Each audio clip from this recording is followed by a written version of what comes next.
Every time somebody talks about one of the greatest games or greatest JRPGs of all time, Dragon Quest VIII always comes up. And for years I kept doing the same thing I always do with some other classic JRPGs, telling myself I'd eventually get to this one at some stage. Now, if you follow my channel, you'll know that I'm going through every single game in the franchise, and this is my 8th game, having played 1 through 5, 7, 11, and now 8. And I've since learned that Dragon Quest is one of those series that goes well beyond people just liking the game. There's this feeling that's almost impossible to recreate anywhere else. It's very warm, it's very welcoming, and knowing that, in a way, it made me excited to finally play Dragon Quest VIII. But when something gets built up for that long, there's always this fear that you're walking into something that's muddied by nostalgia when reading things that people post online, that the thing that everybody remembers isn't necessarily the game itself, it's more so the feeling of being a kid and discovering this game, or maybe even turn-based RPGs for the first time. So after years of hearing people call this one of the best games of all time, I finally sat down to play it. So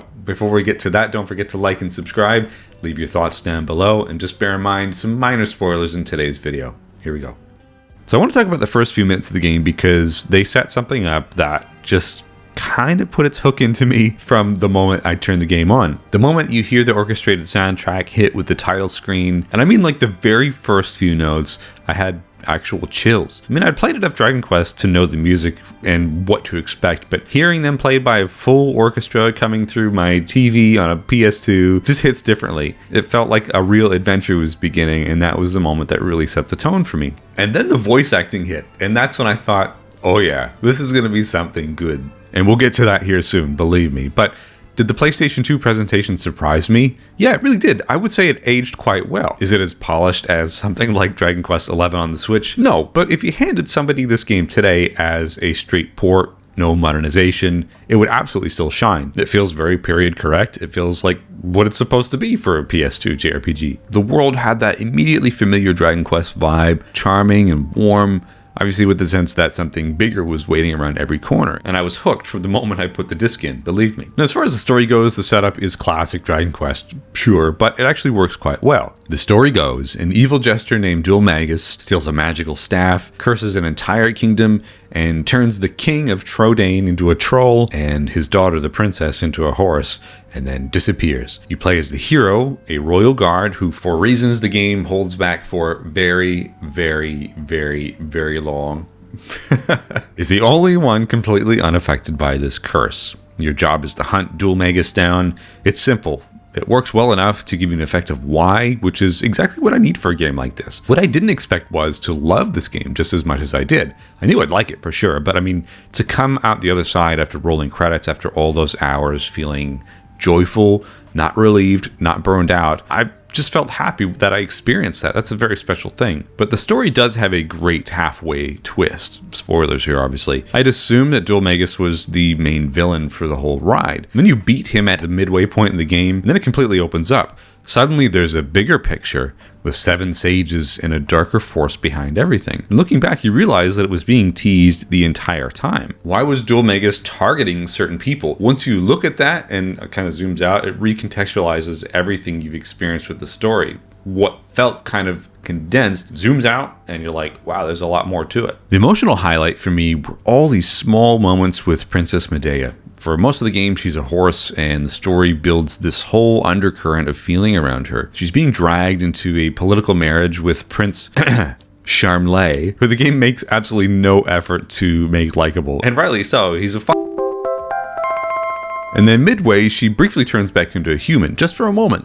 And in that moment, you see everything, how she feels about the hero, how much she doesn't want the life that's been arranged for her, how little say she has in any of it. She loves traveling with you, but is worried about the future. Every time you sleep at an inn, she does briefly turn back and speak to you within your dreams, I think. All this landed so well for me, and I was really glued to the screen every single time. So the overall warmth and the tone of the story is so hard to ignore. I'd be surprised if you played this and didn't feel something for the characters in the game. Now, if you've played any other Dragon Quest game, you probably know that traveling throughout the world is one of the highlights of the experiences. And it's not just traveling, but it's how you travel. And I love how Dragon Quest VIII implements traveling. So you start on foot, and then before you know it, you get a boat. And then if you do a side quest, you can get the saber cat. And I want to pause for a second because the little cutscene when you ring the bell is one of my favorite moments in the whole game. The massive saber cat comes bounding towards you across an open field, and you just get on and run. It's so fun. And then after a while, you fly. You never stop moving forward, and the way you move forward keeps evolving too. It's really great game design. And like I said before, if you've ever played Dragon Quest, it's going to feel very familiar. Now, each town has its own standout vibe. I always found myself curious about what I'm walking into, what kind of personality each place is going to have. And of course, I always head straight towards the weapons store. I mean, why not? Some, however, were a bit annoying to navigate, like Pick'em and Irkutsk gave me some real grief, but they're minor exceptions, and most of the world is such a joy to be in. Exploration is so wonderfully rewarding. Classic Dragon Quest stuff here, many treasure chests and hidden things in dungeons and doors that won't open yet because you need to find the right key, and you file that away mentally and come back later on. There's always something to do and something to find. Now, I played this pretty focused on the story, no major side questing, but even going from mission to mission, the world always had something pulling me sideways if I wanted it to. Now let's talk about the characters. I've teased it enough, and the characters, what can I say? King Trode. That's it. End of video. That's the spirit. I knew I could rely on you. He's so cool. Okay, but seriously, the characters in this game are so wonderful. The hero is silent as always, but actually quite expressive with his face. Yangus is hilarious and blockheaded in the best and funniest possible way. Jessica is very stern and capable, and Angelo is so incredibly full of himself in a way that's actually entertaining. And every character fills a clear role that is going to grow on you naturally over time. But King Trode, he's the one who really stole the show for me. He's traveling with you the whole game, humiliated by this curse, relying on you, the hero, the young guard from the castle, to help him and his daughter, the princess. It's a very melancholy setup for sure, but when he opens his mouth, it is so genuinely funny. The voice acting just adds to everything. Every single time he had a line, I was either laughing or unexpectedly moved. And the King Trode and Yangus dynamic was my favorite in the whole game. Just two absurd characters with these massive personalities bouncing off each other and somehow making the whole adventure warmer for being in it. And this line right here, "Go, blimey!" will live in my head rent-free forever. Now, speaking of voice acting, this was the first Dragon Quest game to implement that, and there almost wasn't any voices in this game as well. So a localization veteran named Richard Honeywood fought really hard to use British English for the Western release. Now, he had already worked on some other Square Enix games like Xenogears and some of the DS versions of Dragon Quest, and his reasoning being that Dragon Quest was always a traditional fantasy. It was a completely different vibe and a different tone from Final Fantasy, and British English fit that world better. Yuji Horii, the series creator, pushed back on this initially, and Horii didn't even want voices at all, saying that Dragon Quest is more of a traditional old school game and we don't really need voices. But Richard Honeywood eventually got the green light and the game shipped. And that decision inevitably shapes every Dragon Quest game going forward. If you've played Dragon Quest XI, you've heard all the different dialects and accents and stuff in that game. You have Richard Honeywood to thank for Dragon Quest VIII paving the way forward. And I think it's so good, and I really like that this game is different in tone than much of the peers that it has. Now let's talk about the gameplay. I mean, if you've played any Dragon Quest, you know exactly what you're getting. Turn-based combat, menu navigation, that whole classic thing. And Dragon Quest VIII delivers all of that in a way that feels so great. The tension system, however, was a real highlight for me. It completely changes how you think about every significant fight, not necessarily the random battles. What I usually did was build tension on the hero and Yangus, stack accelerate spells from Jessica and buffing spells from Angelo, get the hero to maximum tension, and then he just goes Super Saiyan. Combine that with oomph, and you're doing some massive damage in one shot, if everything lines up. Skill points were also really satisfying to work with. Every time you level up, you allocate points into stuff like sword skills and magic and charisma or whatever else that suits the character's role. You can invest your skill points into strength and weapons or magic. I mean, it's really not overwhelming, and it gives you real ownership over your party and how it grows. Bosses do force you to have strategy even if the random battles don't. The first fight with Rapthorn genuinely humbled me and was the first boss to really give me a hard time. I had to step back and grind for a few hours and then come back properly prepared. There's always something I think of with Dragon Quest. The more you invest, the more you get out of it. And once you unlock flying, you can get to Slime Hill and start landing those liquid metal slime kills before they run away. And you get a chance to start getting ahead of the game in the difficulty curve. And JRPG grinding is actually a really great reflection of life in that way. You reap what you so. Now, I will be totally transparent and say that I skipped the monster hunting stuff and alchemy. They're just not systems for me. I usually tend to play games from point A to point B in terms of story, and anything else that I choose to dabble in is really just a choice, because most of the time I don't. I mean, I'm always playing with limited time anyway, thanks to work and parenting and making YouTube videos, which is also work, so I don't really want to linger on things that don't pull me forward, but they're there. They are pretty deep, and if that's your thing, there's a lot to explore. And I want to be real with you, I actually started playing this game in August of 2025. For some reason, I dropped off. There's a section midway involving Prince Charmley, the one that Medea is being forced to marry, where you have to help him hunt for an Argon heart. And something about that sequence just deflated me. Maybe it was the difficulty spike once you got to the training grounds. Maybe it was the tone shift. Maybe I just got too busy with work. I genuinely can't put my finger on it, but I stopped there. And I didn't come back until only a few weeks ago. And here's the thing, I'm obviously so glad that I came back, because the game that was waiting on the other side of that moment was absolutely worth it. Sometimes the game asks you to trust it through a rough patch. So if you're in the middle of it and you're hitting a wall, stick with it. I'm telling you from experience. Now, I can't mention Dragon Quest VIII without actually talking about the music. Many, many months ago, I made a list of my top 10 or top 15 or something game soundtracks of all time, and Dragon Quest VIII was actually in that video. So I mentioned the first impressions that the soundtrack gave me chills from the very first few notes, and I want to come back to that properly because the music in Dragon Quest VIII deserves more than just a passing section in this video. It's genuinely like one of the best game soundtracks I've ever experienced, and I think it does something really specific that's worth talking about.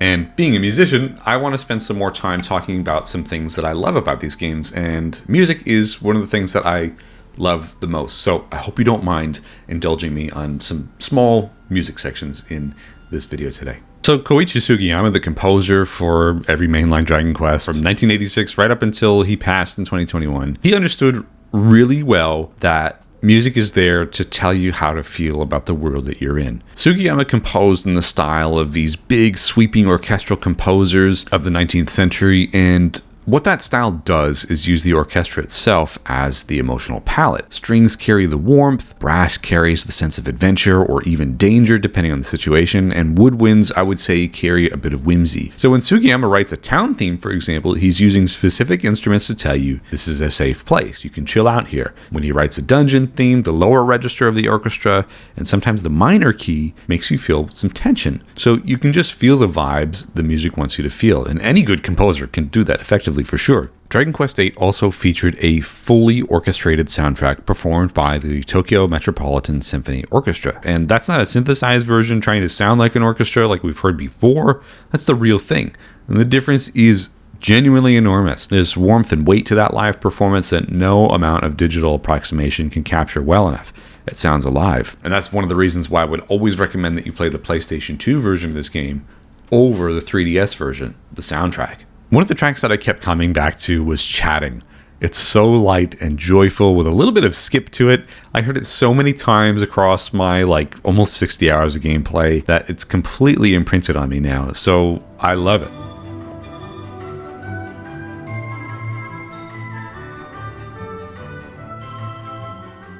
The music doesn't just accompany the game, it's a part of it. And then there's the overworld theme. This one works a little bit differently. It's more march-like, it's more purposeful. There's a sense of forward momentum baked into it that makes just walking across the world map feel like you're going on an adventure, and Sugiyama does that really well. The music reminds you of that adventure feeling without being overbearing, thankfully.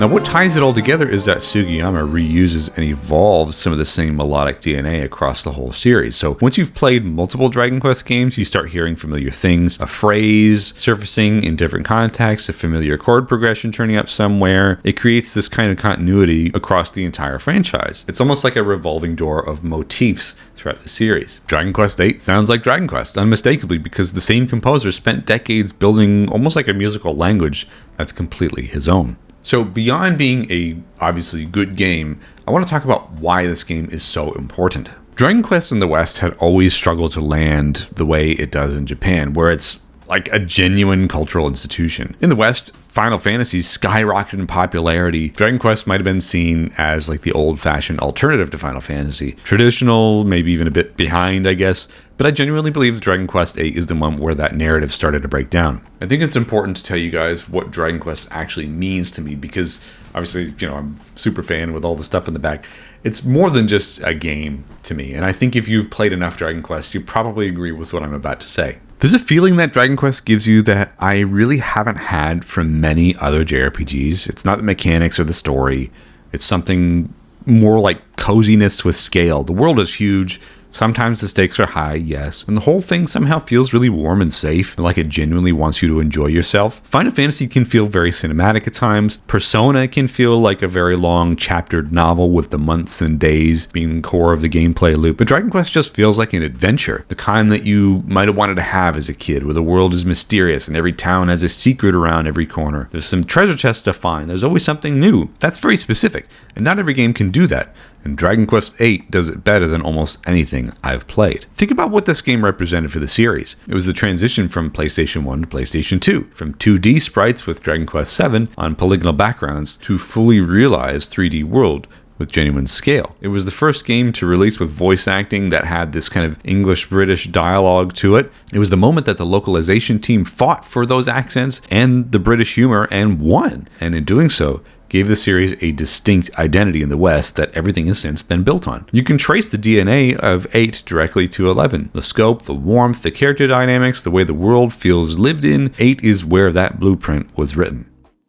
Dragon Quest VIII has had a few releases over the years. On 3DS, it came out in Japan in 2015 and 2017 in the West. And the 3DS version has its merits, sure, with some expanded features and added party members. But the PlayStation 2 original with the live orchestrated soundtrack, I would say, is the definitive experience, and having played it on PlayStation 2, I understand why. And critically, Dragon Quest VIII sits among the greatest JRPGs ever made. It is not an exaggeration, it 100% has earned that praise. And for a whole generation of players, this might have been their first Dragon Quest. It might have been yours as well if you're watching, or maybe even your first JRPG. It was a game that made a vast world feel genuinely real and yours to explore. For me, having come in as an already committed Dragon Quest fan, already knowing what the series does, it still delivered. And that's the real test. So, Dragon Quest VIII, Journey of the Cursed King. I knew that going in I was going to like this game. I knew that. Everybody told me, and I believed them, and they were right. But what I didn't expect was how much I would really love it. To put in that many hours and come out on the other side, not burned out, not relieved it was over, but genuinely glad that I experienced it. That's a great thing. The game understands what Dragon Quest does best, and it delivers it so well. The charm, the warmth, the cozy vibes. Sometimes it does those things better than any other entry in the series. And now that I finished it, I finally get why people love it the way that they do. And I don't really think that's nostalgia in this case. The thing that makes Dragon Quest VIII special is just the game. It's in the game. It's really real. You feel it from the opening notes and it never goes away. So if you can track down a PlayStation 2 copy, I genuinely recommend going that route until Square Enix decides to port this to modern consoles. And if you haven't played it, should you play it? Well, if you're a JRPG fan who hasn't touched Dragon Quest yet, this is one of the best entry points the series has. If you like adventure without feeling overwhelmed, this is for you. If you care about voice acting and world building and characters that feel like they all belong together, this is for you. And if you're someone who likes to go at your own pace, maybe do a bit of monster hunting, item customization, a bit of side content, this is for you. You can really tailor this experience however you want it. The game meets you where you are and takes you on a wonderful adventure no matter how you play it. So that's my experience with Dragon Quest VIII. It's a video that I've been wanting to make for so long and over a year in the making because I took a hiatus from the game. And I'm glad I came back to it. It was a wonderful adventure. And if you haven't played it yet, I hope you do. So thank you so much for watching today's video. Thank you so much for being part of my Dragon Quest journey. I still have 6 and 9 left. Yes, funny numbers, I know. But I can't wait to get to them. So anyway, we'll see you on another video next time. Bye-bye.